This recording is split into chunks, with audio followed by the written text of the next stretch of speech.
ఇంకా కవితకి పెళ్ళయ్యి 3 నెలలు గడుస్తాయి. సరే, నేను నిన్న అమ్మ దగ్గర వదిలిపెడతాను. ఆవిడ నిన్ను జాగ్రత్తగా చూసుకుంటుంది.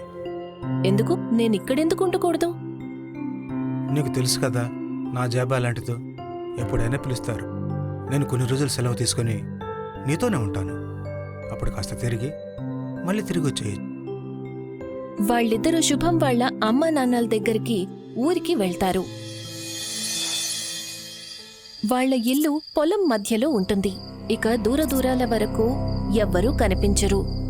ఇల్లు లేదు, అలాగే మనిషి కనిపించడు.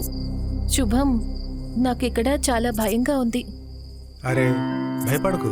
మా అమ్మ ఇంకా మా నాన్న ఇక్కడ ఎన్నో ఏళ్లగా ఇక్కడే ఉంటున్నారు. వాళ్ళు నిన్ను చాలా జాగ్రత్తగా చూసుకుంటారు. శుభం ఇంటి తలుపు కొడతాడు. అమ్మా, నేను నీ శుభం. కవిత చాలా భయపడి ఉంటుంది. అక్కడి వాతావరణం తనని మింగేస్తున్నట్టు అనిపిస్తుంది. ఇక ఉన్నట్టుండి తన భుజం మీద ఎవరో చెయ్యి వేస్తారు.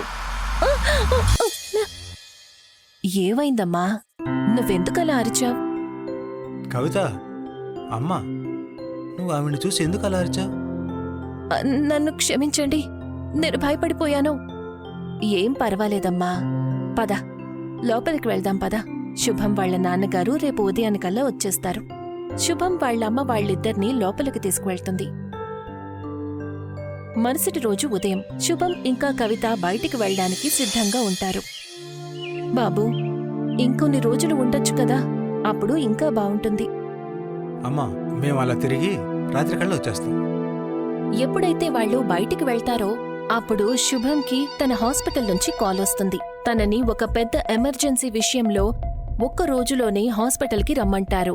అప్పుడు శుభం కవితతో, కవిత, కొన్ని రోజులు నువ్వు ఇక్కడే ఉండు. నేను హాస్పిటల్ కోసం ఇప్పుడే వెళ్ళాలి. నన్ను క్షమించు కవిత. శుభం, నాకు తెలుసు మీ పని ఎలా ఉంటుందో, కానీ త్వరగా రావడానికి ప్రయత్నించండి. శుభం కారు తీసుకుని హాస్పిటల్కి వెళ్ళిపోతాడు. మధ్యాహ్నం సమయం. కవిత పంటవైపు చూస్తూ ఉంటుంది. అప్పుడే తనకి ఒక పిల్లాడు కనిపిస్తాడు.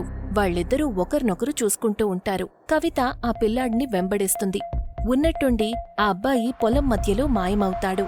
అప్పుడే తన భుజం మీద ఉన్నట్టుండి ఎవరో చెయ్యి వేస్తారు. నువ్వు ఇక్కడేం చేస్తున్నావు? ఇక్కడ నేను ఒక పిల్లాడిని చూశాను. ఇంతవరకు ఇక్కడే ఉండాలి, కానీ ఎటు వెళ్లాడో తెలియడం లేదు. ఇక్కడ పిల్లలెవరూ ఉండట్లేదు. ఒకవేళ ఎవరైనా కనిపించినా వాళ్ల వెనక వెళ్ళొద్దు. పద, ఇంట్లోకి వెళ్దాం పద. వాళ్ళు ఇంటికి వెళ్తారు. కవిత అత్తగారిని ఆ పిల్లాడి గురించి అడుగుతుంది. లేదు, అటువంటిదేమీ లేదు. ఆ పిల్లాడు ఎక్కడ్నుంచో వచ్చుంటాడు, కాని మళ్లీ వాడు కనిపిస్తే తన దగ్గరికి వెళ్ళొద్దు. కాని ఎందుకత్తయ్యా? ఆ పిల్లాడు నాతో ఆడుకోవాలనుకుంటున్నాడేమో. వద్దు అంటే వద్దంతే. నీ మంచి కోసమే చెప్తున్నాను. కవిత ఆ మాట విని ఏమీ మాట్లాడదు.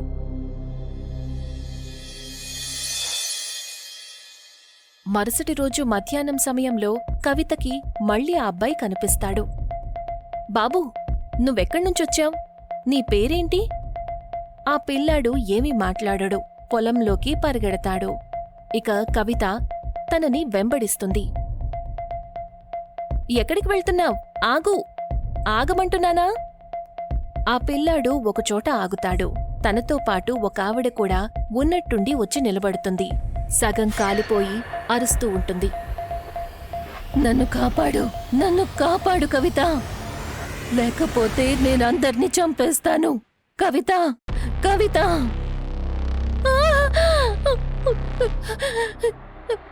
ఆ పిల్లాడు మళ్ళీ తనకి కనిపిస్తాడు. కాని ఈసారి రాక్షసుడిలాగా. ఒక పుస్తకం తన చేతిలో ఉంటుంది. ఆ పుస్తకాన్ని కవిత దగ్గరికి విసిరేసి అక్కడ్నుంచి పారిపోతాడు. నా బుజ్జి, నా తండ్రి, ఇక నువ్వు నిదురపో, నిదురా, నువ్వెక్కడ, ఇక్కడికొచ్చే వెంటనే. నా బుజ్జి నాన్నకి నిద్ర రావట్లేదు, నువ్వొస్తే తను ఎంతో హాయిగా పడుకుంటాడు. సుష్మా తన కొడుకు ధ్రువ్ని నిద్రపుచ్చుతూ ఉంటుంది. అప్పుడే తన భర్త అక్కడికి వస్తాడు. ఇప్పుడు మనం ఏం చేద్దాం? ఊళ్ళో వాళ్ళందరూ ఆకలితో అలమటిస్తున్నారు. మన దగ్గరైతే ఈ పొలం ఉంది, కానీ అందులో కూడా మనం తినడానికి ఏమీ పండించలేకపోతున్నాం. నాకు మరో విషయం కూడా తెలిసింది. ఊళ్ళో వాళ్ళందరూ తమ పిల్లల్ని చంపుకొని తినేస్తున్నారట. ఇప్పుడు మనం ఏం చేద్దాం? ధ్రువ్ కూడా ఏమీ తినలేదు. అందుకే నేను తనకి జోలపాట పాడి పడుకోబెడుతున్నాను. సరే, ఇక మనకున్నది ఒకటే దారి. మనం ఈ ఊరు వదిలి వెళ్ళిపోవాలి, లేకపోతే మనం చనిపోతాం. అదే సమయంలో అక్కడికి శుభం తల్లిదండ్రులు శుభంని తీసుకుని వస్తారు. సుష్మా, ఇదిగో సుష్మా, తినడానికి ఏవైనా ఉంటే పెట్టు. నా కొడుకు ఆకలితో ఉన్నాడు. మేం కూడా చాలా రోజులుగా ఏమీ తినలేదు. లేదమ్మా, మా దగ్గర కూడా తినడానికి ఏమీ లేదు. అందుకే మేమిక ఈ ఊరు వదిలి వేరే ఊరికి వెళ్దామనుకుంటున్నాం. ఒక పని చెయ్యి సుష్మా, నువ్వు నీ కొడుకునిచ్చే. అంటే ఏంటి మీ ఉద్దేశం?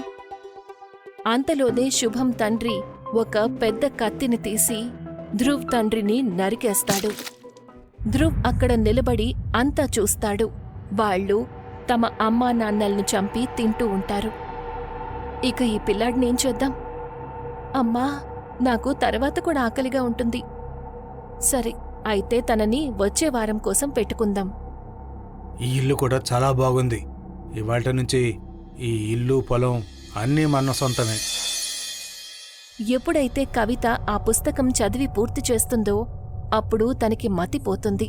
తనకి ఆ పిల్లాడు వాళ్ళమ్మ మళ్ళీ కనిపిస్తారు.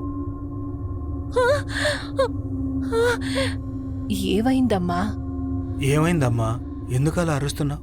నేనిప్పుడే ఇక్కడ ఒక పిల్లాడిని, భయంకరంగా ఉన్న వాళ్ళమ్మని చూశాను. కానీ ఇక్కడ అసలు ఎవరూ లేరు కదమ్మా. నువ్వేదో భ్రమపడినట్లున్నావు. చెప్పేది జాగ్రత్తగా వినమ్మా. రాత్రి సమయంలో ఇంటి నుండి అడుగు బయట పెట్టొద్దు, ఏదేమైనా సరే. కవిత ఎంతో భయపడిపోయుంటుంది. తన నోటి నుండి అసలు మాటే రాలేదు. తనకి తన భర్త ఇంకా అత్తమామలు చేసిన పని గురించి నిజం తెలిసిపోయింది.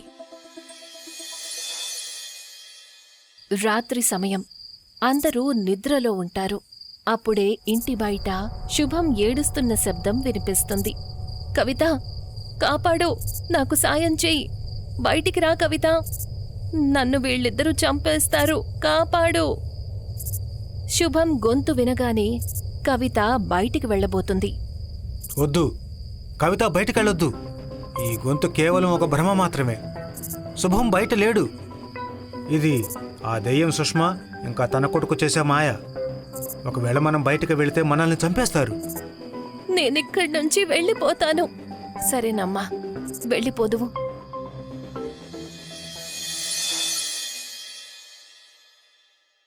మరుసటి రోజు ఉదయం శుభం మళ్ళీ ఇంటికి తిరిగొస్తాడు. హాయ్ కవిత, నేను నిన్ను చాలా మిస్ అయ్యాను. నన్నిక్కడి నుంచి తీసుకువెళ్ళు శుభం. నాకిక్కడ ఉండాలని లేదు. నేను నీతో చాలా విషయాలు మాట్లాడాలి. శుభం, పదిక్కడి నుంచి. రిలాక్స్ కవిత, నేను ఇప్పుడే పట్నం నుంచి వచ్చాను. నా కోసం ఇంకొక రోజు ఆగు ప్లీజ్. కవిత శుభంని చూసి తన మాటని వింటుంది.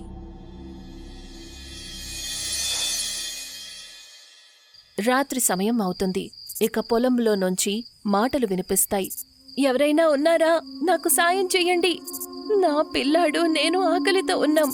ఆడమనిషి మాట వినగానే ఇంట్లో వాళ్ళందరూ నిద్రలేస్తారు.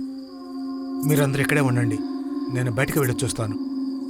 వద్దు, ఎవరూ బయటికి వెళ్ళకూడదు. ఇది ఆ దెయ్యం గొంతే. అవును శుభం, నిన్న కూడా అలాగే మాటలు వినిపించాయి. వదిలే. మీరు ఇంకా భూత ప్రేతాలను నమ్ముతున్నారా? నేను వెళ్ళి చూసొస్తాను. శుభం తలుపు తెరిచి పొలం వైపుకి వెళ్తాడు. పొలంలోకి వెళ్ళగానే తను వాళ్ల ముందు నుంచి మాయమైపోతాడు. తనని వెతకడం కోసం ఇంట్లో నుంచి అందరూ బయటికి వస్తారు. అందరూ పొలంలో శుభం కోసం వెతుకుతారు. నాన్న, కాపాడండి, కాపాడండి. ఎప్పుడైతే పొలంలోకి వాళ్ళు చేరుకుంటారో అప్పుడు ఒక పెద్ద మెరుపు మెరుస్తుంది. అప్పుడు వాళ్ళు చూస్తారు, శుభం తల దిష్టిబొమ్మకు తగిలించి ఉంటుంది. అక్కడ ధ్రువ్ వాళ్ళని చూసి నవ్వుతూ ఉంటాడు. సుష్మా శుభం తండ్రి తలను పట్టుకుంటుంది. ఆ తర్వాత దాన్ని శరీరం నుండి వేరు చేస్తుంది. నా భర్త తలను నరికేశారు కదా, ఇప్పుడేమైంది? హ.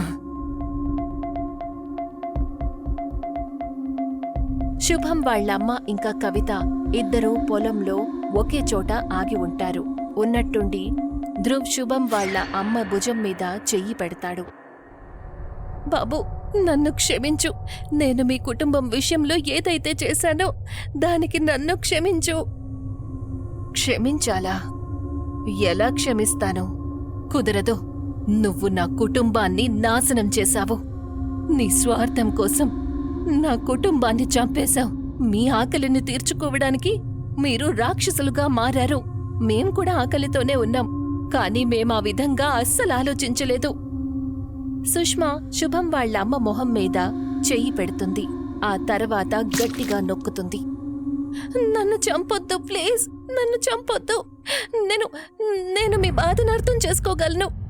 అది మీకు తెలుసు కదా, అందుకే నాకు ఆ పుస్తకం చూపించారు కదా. ప్లీజ్ నన్ను వదిలేయండి. నేను నిన్నెందుకు చంపుతాను కవిత? నువ్వు నాకేం అన్యాయం చేశావు? ఇందులో నీ తప్పేమీ లేదు, నా తప్పు కూడా లేదు. అలాగే నా భర్త, నా కొడుకు కూడా ఏం చేయలేదు. మనిషి తన ఉనికిని మర్చిపోతాడు. అసలైన జీవితం తన కోసం బ్రతకడమే కాదు, ఎదుటివాళ్ల కోసం బ్రతకడమని మర్చిపోతూ ఉంటాడు. మేమాకలితో ఉన్నప్పుడు మా పొలంలో ఏదైతే దొరికిందో దాన్ని ఊర్లో పంచిపెట్టేవాళ్లం. ఎవరూ కూడా రాక్షసులుగా మారకూడదని. కాని చివరికి మేమే బలైపోయాము. అప్పుడు మేమసలు ఏమీ చెయ్యలేకపోయాము. అందుకనే మేము కూడా రాక్షసులుగా మారిపోయాము. నేనేది దక్కాలనుకున్నానో అది నాకు దక్కింది కవిత. ఇక మేము ప్రశాంతంగా వెళ్ళిపోతాము. మా కోసం ఎప్పట్నుంచో ఒకరు ఎదురు చూస్తున్నారు. మరుసటి రోజు సూర్యుడితో పాటు సుష్మా ఇంకా ధ్రువ్ తమ గమ్యానికి చేరుకుంటారు. అక్కడ ధ్రువ్ తండ్రి వాళ్ల కోసం ఎదురు చూస్తూ ఉంటాడు.